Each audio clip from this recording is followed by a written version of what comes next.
It takes more than an editor setup. You've tweaked so much that it has become sentient. To be a great software engineer, this is episode 355 of the Soft Skills Engineering Podcast. I'm your host, Jamison Dance. I'm your host, Dave Smith. Soft Skills Engineering is a weekly advice show about all the non-technical things that go into the technical field of software development. And I suppose it's non-technical figuring out how to, reason with your editor instead of give it commands. Yeah, exactly. Negotiating. How to cheer it up. Yeah. It is going to be amazing when the first AGI turns out to be an Emacs config. Wouldn't it be beautiful, though, if the Lisp community...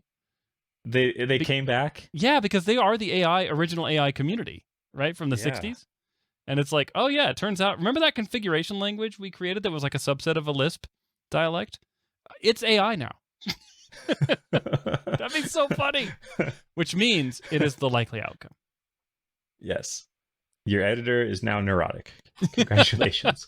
You just see the stand-up reports. What did you get done yesterday? Well, yesterday was a little unproductive. I spent a lot of time trying to console my editor. Yeah. I had to talk it down a little bit. Was ready to quit and become a word processor. That's when your manager says, well, that's okay, because the previous day your editor was trying to console you. Yeah, that's fair. You could both benefit. That's not what this show's about, though. Nope. Soft Skills Engineering is a podcast. Every week we do it. We answer your questions that are about the technical field of software development and bring you great joy. Dave, do you want to thank our patrons? Yes, we have weekly shout-outs for thecomputersciencebook.com, Kyle Boss, Valentina Datafold, Santa Hobart, Noah Fraser Lowe, Kent C. Dodds, Jenny Kim, Owen Chartle, Craig Motlin, I Love Mavis, The Stochastic Parrot, Alice Jost. At least we no longer have that awful name. Fluxina cinehilification is common in Landwehr, Pilgwin, Gilligogurikogat. Okay, Gnadenhooten, Ohio. Sorry, Gnadenhooten, Ohio. Patreon.com.au, we're hiring. Ira Chan, Monkey Face Emoji, Jonathan King, Testing is Documenting.org. Oladapafadi, Encore. This shout out sponsored by Will Angel.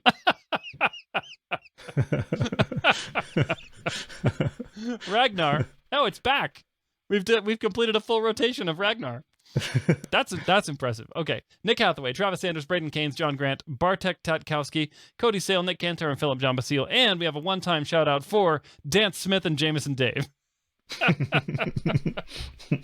All right. If you'd like to contribute to the show and have us say your name or have us attempt to say whatever you want, go to softskills.audio and click the Support Us on Patreon button.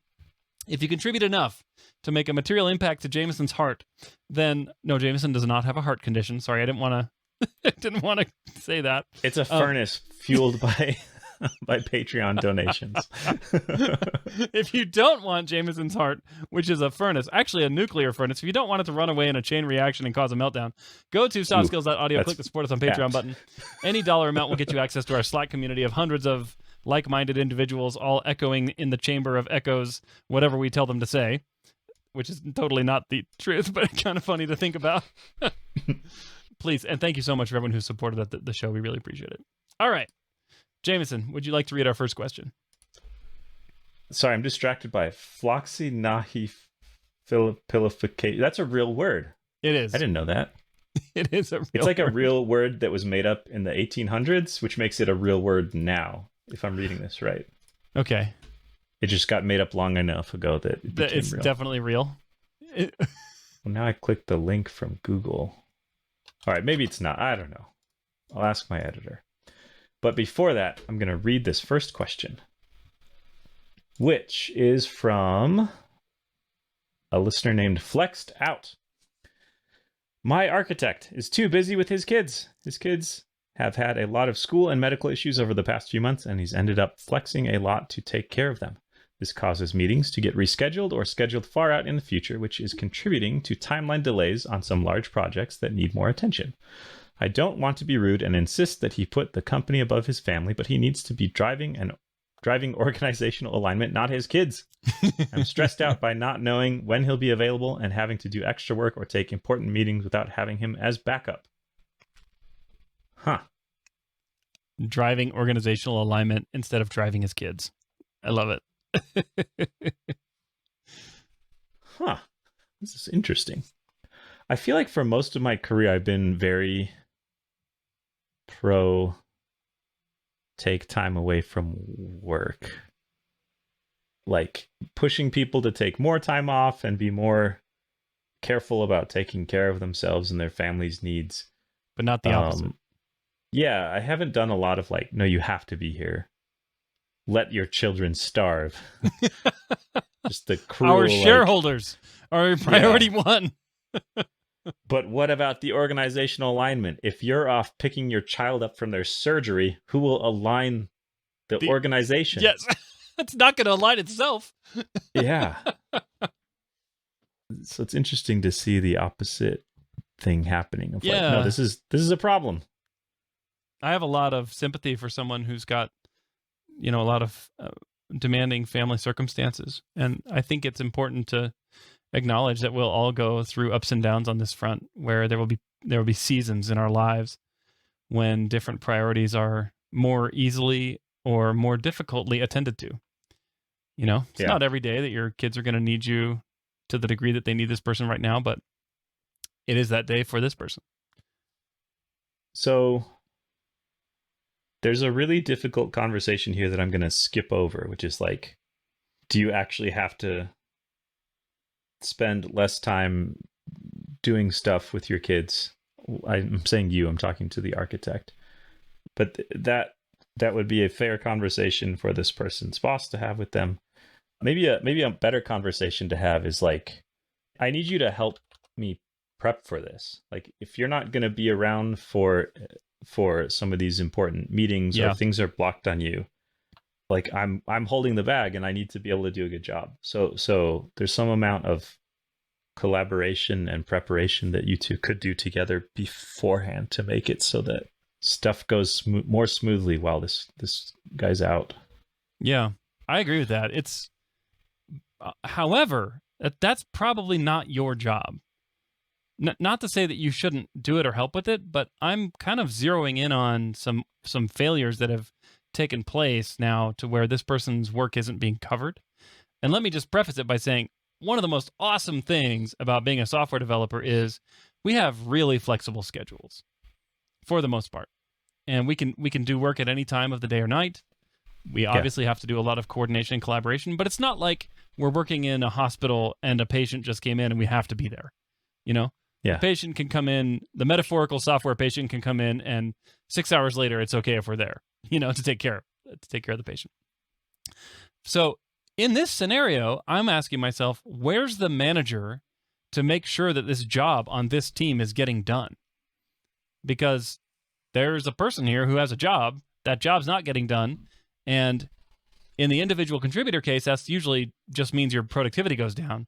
But in the case of an architect style of person, which, by the way, I interpret to mean they do like system designs and they basically facilitate the work of others.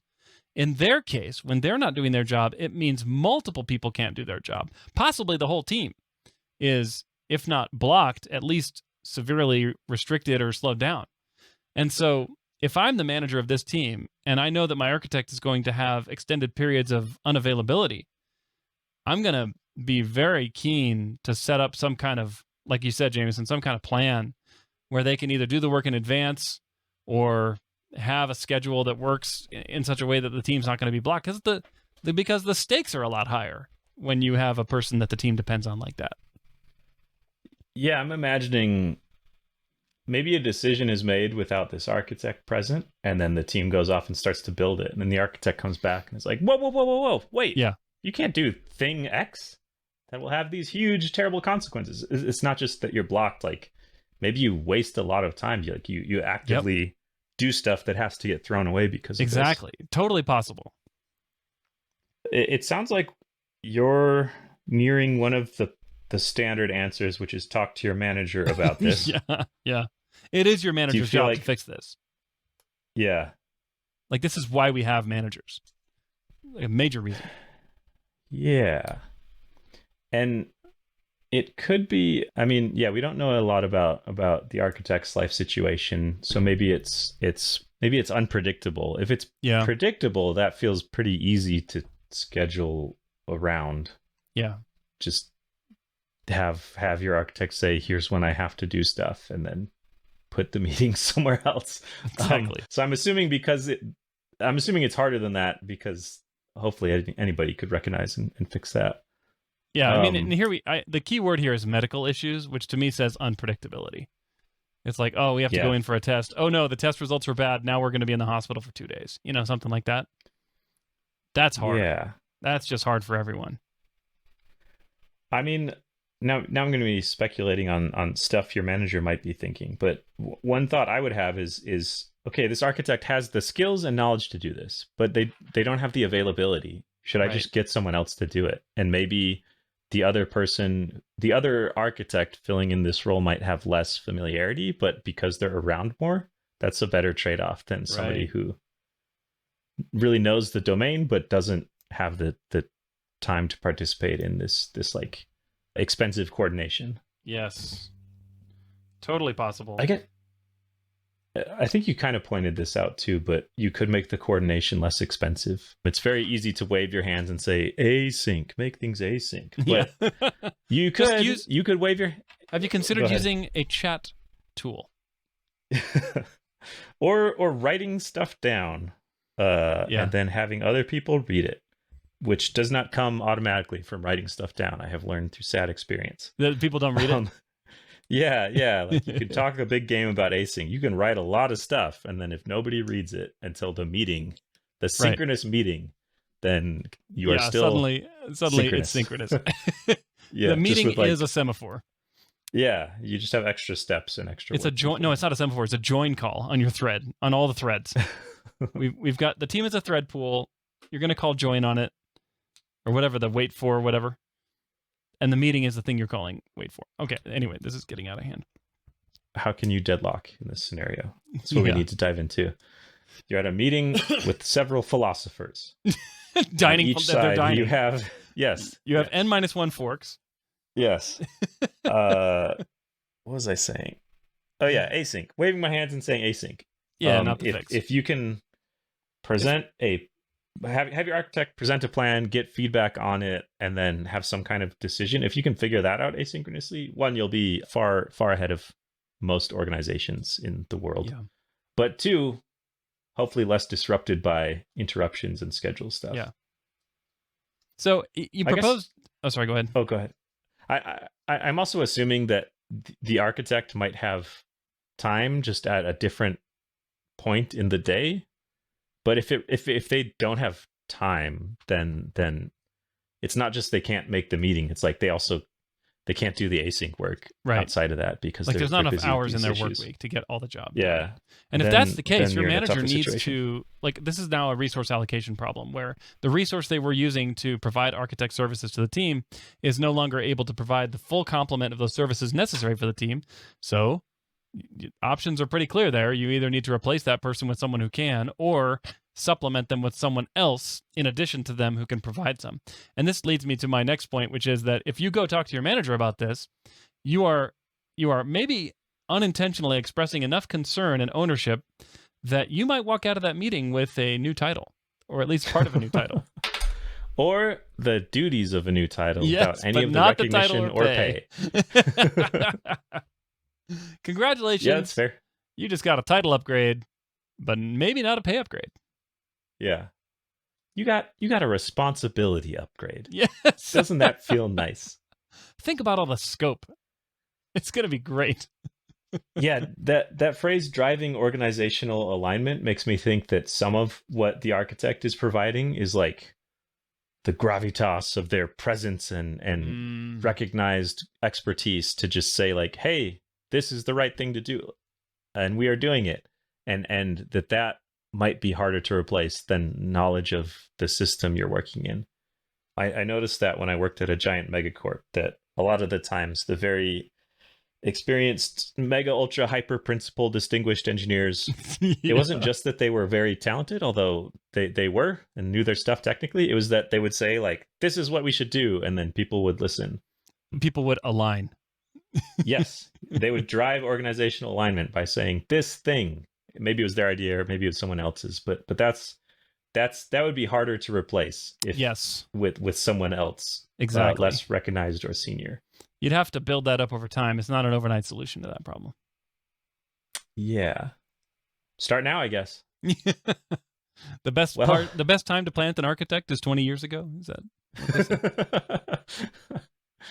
Have we answered the question? I think so. Good luck, and hopefully this is a temporary circumstance, both for you and also for this person who's going through a challenging time with kids and medical issues. That is not fun.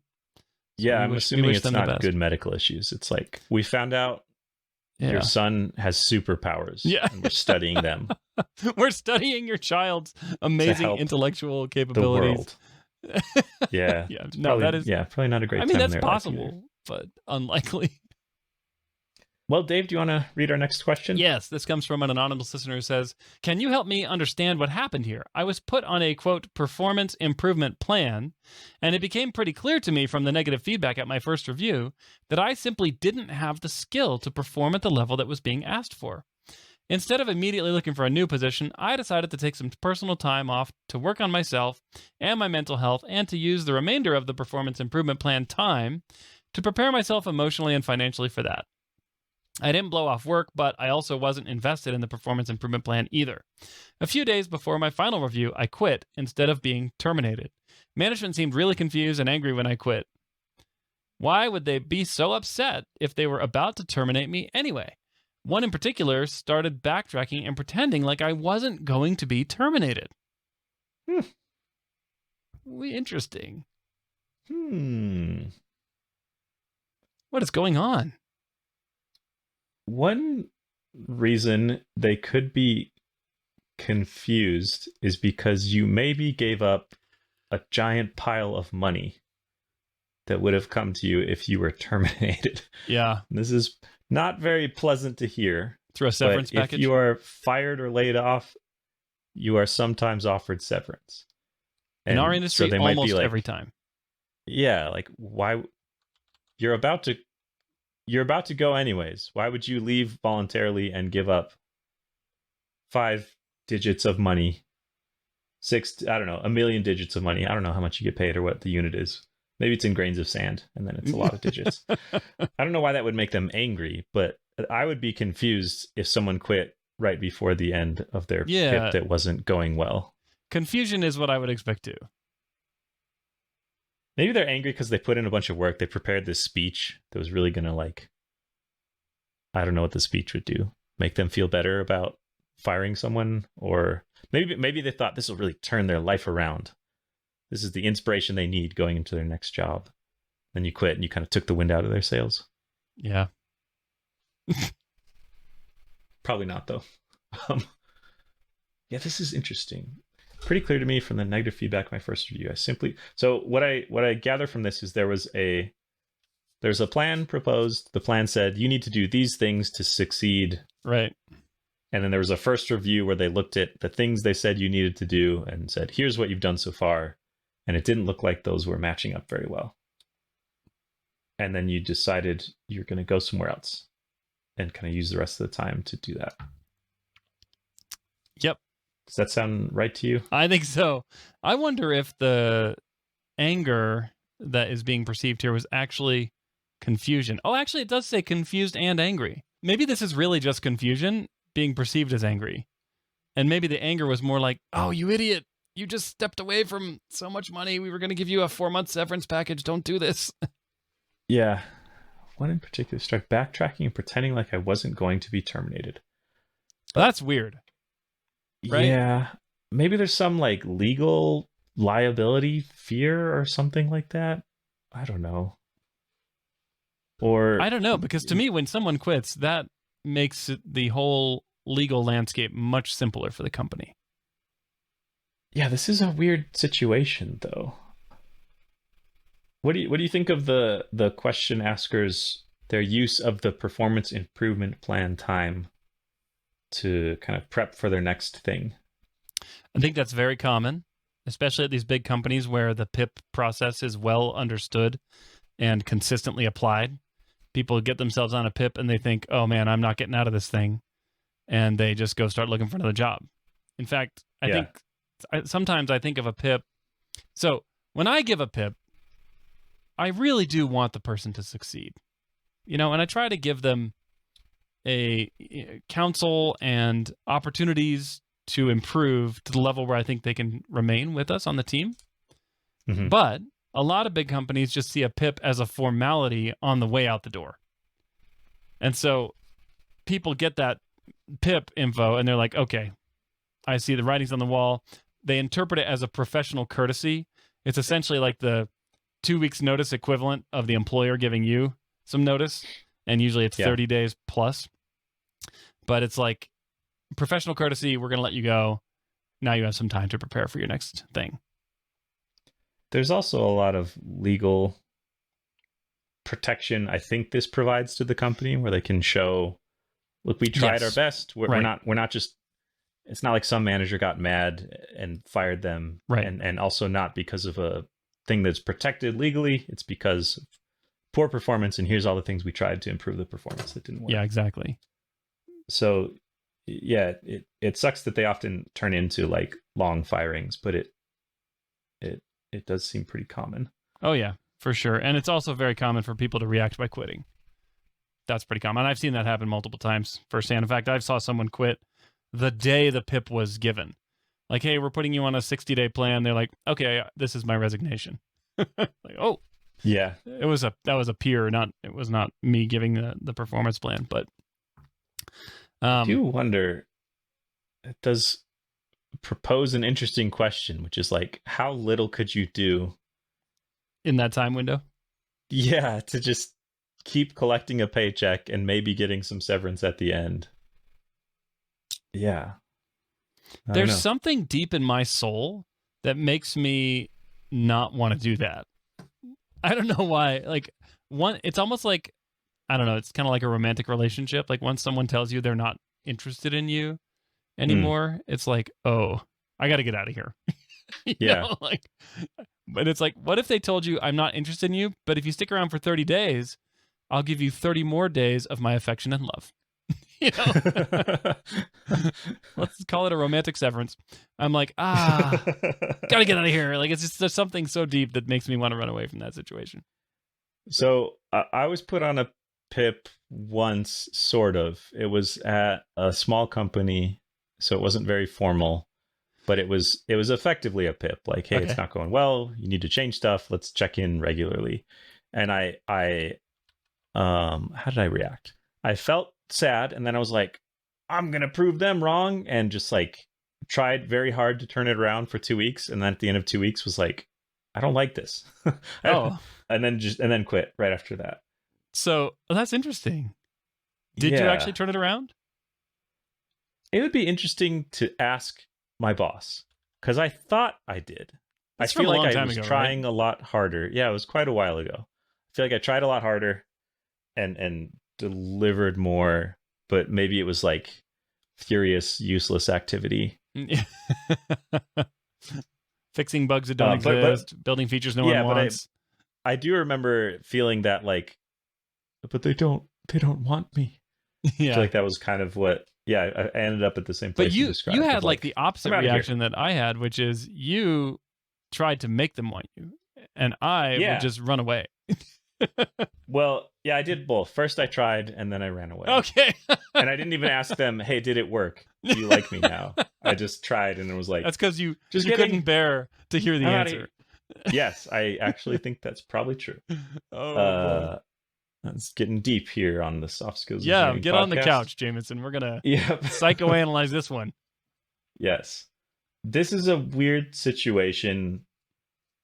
I feel like as soon as you enter the world of ending someone's employment at a company, whether it's you ending yours or someone else ending yours, like, I don't know, stuff gets a little weird. So I don't quite understand why they would be upset. Mm-hmm. But if I think about it on a spectrum of like, what kind of stuff happens when someone leaves a company in like less than ideal circumstances, this feels pretty small. Yeah. Yeah, this doesn't feel like a big deal. And the listener's behavior sounds totally normal. Yeah, it seems fine. Maybe you lost out on some severance, but I don't think you burnt any bridges or anything. Yeah, I mean, it's like maybe you did a weird thing, but it's not that weird. It's not weird at all. I've done weirder. Yeah. At least you didn't try to make them like you. Yeah. That's yeah. really weird. At least you kept like your power. Like no, I'm actually too cool. I don't even care. That's how cool I am. This is making me think of that scene from The Office now, which I believe we have referenced on the show at least once before, maybe more, where someone quits and Michael says, "You can't quit. You're fired." Yep. And his boss is like, "Michael, now we have to pay severance. What are you doing?" Yes. Oh, it's a weird time in a career. It is. I think you're fine, and I think that maybe this is just not a thing they've seen before. They're used to people either quitting at the beginning or getting fired at the end, or I think you're probably right. Around. Or maybe, another possible explanation is they really didn't intend to fire you. They really just, and I'll give you one reason why this might be true. At big megacorps, they do what's called stack ranking. And stack ranking is where they actually are required to allocate a certain percentage of every team on this continuum of high performing, middle performing, and performance improvement. Yeah. And not all companies have it stipulated that someone has to be on a PIP all the time, but many of these big companies do require you to have someone marked as the lowest performing category on every team. And so there is a possibility that this PIP was actually just a formality, and they were checking boxes, and they intended to take you off the PIP and call it a successful exit at the end. And so when you quit, they were like, crap, we only picked you because you were randomly selected. we didn't actually want to stack rank. And I'm sorry. Shoot, we didn't want to lose you.